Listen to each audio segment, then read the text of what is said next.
کنجوسی تمام بدترین عیوب کی جامع ہوتی ہے اور ایک ایسی زمام لجام ہوتی ہے جس سے تمام برائیوں کی طرف رہنمائی ہوتی ہے۔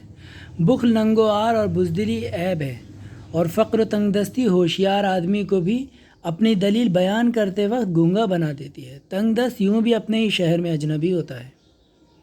مجھے کنجوس پر بڑا تعجب ہوتا ہے، کیونکہ اس کی طرف ایسی فقیری بڑی سرحد سے بڑھتی ہے جس سے وہ بھاگتا ہے، اور وہ تونگری اس کے ہاتھ سے جاتی رہتی ہے جس کو وہ چاہتا ہے۔ وہ دنیا میں تو فقیروں کی سی زندگی بسر کرتا ہے، مگر آخرت میں مالداروں کی طرح اس کا محاسبہ ہوتا ہے۔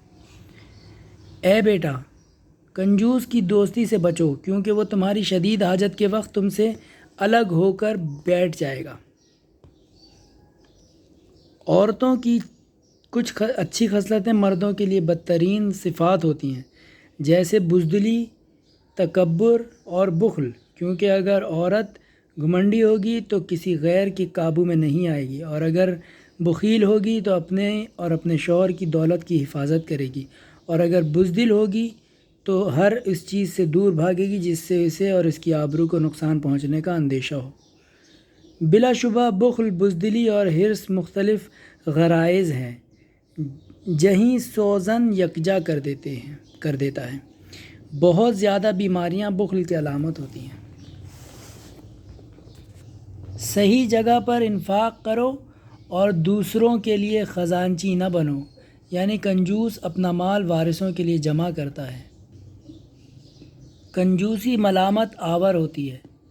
بخل کے معاملے میں عطا سے زیادہ قوی نہ رہو۔ بخیل کے مال کو کسی حادثے یا مرنے کے بعد وارثوں کی خبر دے دو۔ بخل و حرص کے ساتھ کوئی نیکی نہیں ہے۔ کنجوسی انسان کے لیے فقر سے زیادہ مضرت رسا ہوتی ہے، کیونکہ فقیر کو جب کچھ مل جاتا ہے تو اس کے اندر وسعت پیدا ہو جاتی ہے، مگر کنجوس و لالچی شخص کبھی وسیع القلب نہیں ہو سکتا، بھلے ہی وہ ڈھیر ساری دولت پا جائے۔ کنجوسوں کے پاس دولت جمع ہو جانا دو طرح کے قحطوں میں سے ایک قحط ہے۔ بخل اور حرص سے بچو، کیونکہ اس نے تم سے پہلے والوں کو بھی ہلاک کر دیا، اور اسی نے مردوں کا خون بہایا، اور اسی نے ان سے قریبی رشتہ داروں اور ارحام کو چھڑوا دیا، لہٰذا تم اس سے اجتناب کرو۔ لوگوں میں جو بخیل ہوتے ہیں ان کے نزدیک بڑے سے بڑے جرم سے چشم پوشی کسی کے چھوٹے سے احسان کا بدلہ مال سے دینے کے مقابل زیادہ آسان ہے۔ کنجوس کا وہی دوست ہوتا ہے جس نے اس کا تجربہ نہ کیا ہو۔ کنجوس کا جواد اور کریم شخص پر غیظ و غضب اس کی کنجوسی سے زیادہ تعجب خیز ہے۔ اپنے مشوروں میں بخیل کو ہرگز دخیل نہ ہونے دو، کیونکہ وہ تم سے فضیلت کو الگ اور فقر کو قریب کرے۔ دولت کو صرف بخیل ہی باقی رکھتا ہے، اور بخیل عنقریب اس کا نتیجہ پا جائے گا۔ بخیل کے لیے کوئی مروت نہیں۔ کنجوسی نہ کرو، کیونکہ نتیجتاً تم فقیر ہو جاؤ گے، اور نہ ہی اسراف کرو کہ اس طرح تم حد سے بڑھ جاؤ گے۔ جس نے اپنے احسان میں کنجوسی کی اس کا ایمان پختہ نہیں ہو سکتا۔ اشراف کے ساتھ کنجوسی کتنا بدترین بخل ہے۔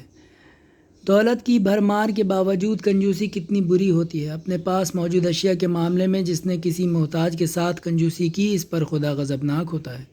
جس نے اپنی دولت اپنی تعریف کرنے والوں کو نہ دی تو ایسے لوگ اس کے وارث ہوں گے جو اس کی تعریف نہ کرتے ہوں گے۔ جس نے خود سے کنجوسی برتی وہ دوسرے کے ساتھ اس زیادہ کنجوسی کرے گا۔ اگر تم بخل کو ایک آدمی کی شکل میں دیکھ سکتے تو اسے ایسی مکروہ شکل میں دیکھتے کہ ہر آدمی آنکھ بند کر لیتا اور ہر دل اس سے نفرت کرتا۔ وہ کبھی کامیاب نہ ہوگا جو خود اپنے آپ سے کنجوسی کرے اور اپنا مال آخرکار مرنے کے بعد دوسروں کے لیے چھوڑ جائے۔ کنجوس اور حریص کا کوئی دوست نہیں ہوتا۔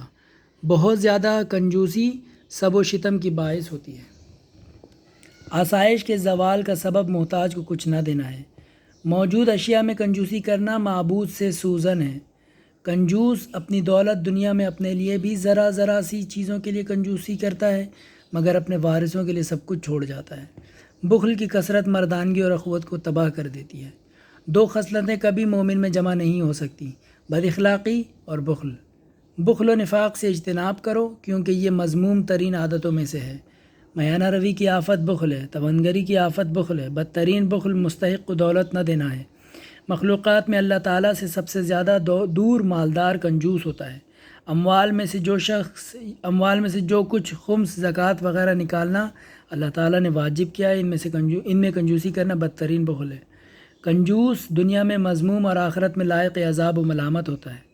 بخل ننگوار کا موجب اور جہنم میں داخلے کا سبب ہوتا ہے۔ بخل دو طرح کے فقروں میں سے ایک قسم کا فقر ہے۔ بخل اپنے نزدیکیوں کو رسوا اور اپنے سے دور افراد کو عزت دار بناتا ہے۔ کنجوس بہت جلد فقر میں مبتلا ہو جاتا ہے۔